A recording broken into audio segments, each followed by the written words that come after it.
recently I've gotten back into Hearthstone, and one of the challenges that eluded me for the longest time was the Ice Crown sort of single player campaign. And I was specifically cock-blocked by Lord Marigar. Like, I just couldn't for the life of me get past this guy, and like, I know there are guides online, I know there are like ways, but I specifically wanted to beat it with the cards that I had, and the reason I couldn't get past him is because these fucking bone spike things that he would spawn in, and just every round they would just do huge damage if you didn't get rid of them. And I ended up finally managing to beat him with like just this random deck that I built, but like, I don't know, it was just such a blockade for me. I was unable to get past him for the longest time, and then I managed to have a good run where I did it. And surprisingly, it was not the enemies thereafter that were hard, but it was him and the Lich King that specifically gave me the most difficulty. I must craft a new bone amalgamation.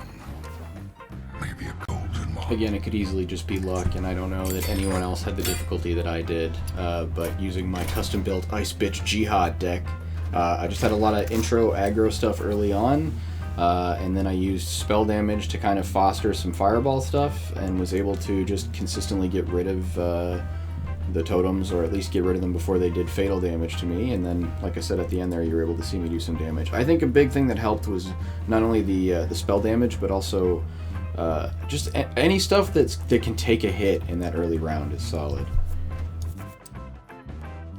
So with the previous enemies bested, it just came down to me and the Lich King, which is manageable for the most part. And I didn't have too much difficulty with him in terms of like exchanges, but on the 7th round, every single turn, he ends up doing this, and it's brutal.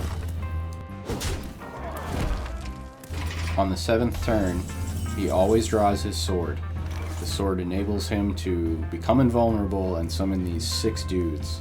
And it's just a pain in the ass unless you've got a card that destroys them all, like I do here. However, that's not enough, because it's not just about destroying all of his minions, you also have to battle him.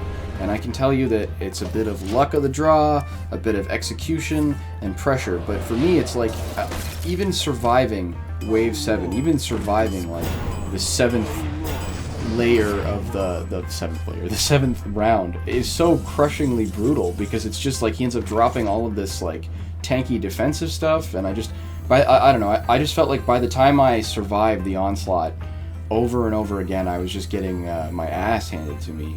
Even this round in particular was when I was using a Necromancer build or a Warlock build, because he penalizes you for doubles. There's different penalties or cons or setups for every run through, so it was just brutal. But I ended up finally getting him with a rogue build. But initially what I wanted to do was steal his weapon using a combination attack. Using this specific card enables me to get a copy of the last card my opponent played, which every 7th round will be his sword. So this was like my workaround to at least try to survive the brutalness of this wave, because you'll see what I mean. He's invulnerable, so you can't damage him, which means you have to kill all 6 of his minions before you can get through. So it's like, even if you've got good damage output, you're going to have a lot of damage, you're going to have a tool that selects or can hit multiple targets. So I was in the aftermath of dealing with Marigar just crushing me, and I mean like I stopped playing Hearthstone years, for sure months and months ago, but like if not years ago, and he just bested me then. I couldn't do it. I felt like I needed better cards to overcome the challenge, so I was hell-bent on trying to prove myself in these situations, and I saw other builds and like loadouts for like aggro early Murloc stuff, and I thought I could do this, but ironically, the run where I ended up winning, I never even drew the card that I needed to steal his loadout, so I ended up just surviving the loadout. But I was able to put a trapped soul in cooldown thanks to Maeve Shadow Song, which was randomly spawned by my Dragonwing character. It's outlined in the aftermath of not the outline. I don't know anybody's names. They're all just Murlocs to me. But essentially, there's 2 characters you see in the middle. The one on the left, when I play him, he randomly spawns another card. So the one to the right of him converted one of the enemies across the map into something else. So I was just really able to survive the 7th wave and then smash the Lich King. So I was very appreciative and very surprised. And I guess this is what I wanted to share with you guys. So I don't know that it's like brag-worthy, but I felt accomplished in besting it, and I figured I would show you guys that, if nothing else.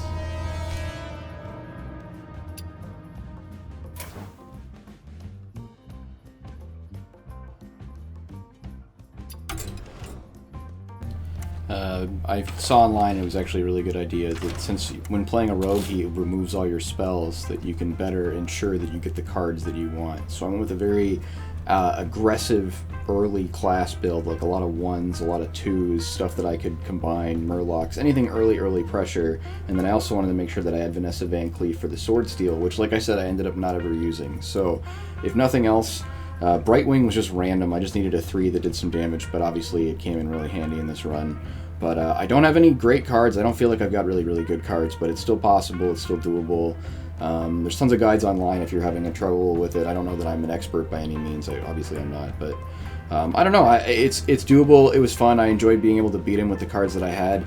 I had to do some other stuff here and there to kind of get some packs along the way. There were just a few things, but I really think it comes down to luck of the draw, as well as having a good intro or a good starter, which just means restarting. So if you're struggling with him, don't give up. Keep up the good work. And if you beat him a long time ago, know that I'm bad and fuck you for judging me. All right, cheers, guys.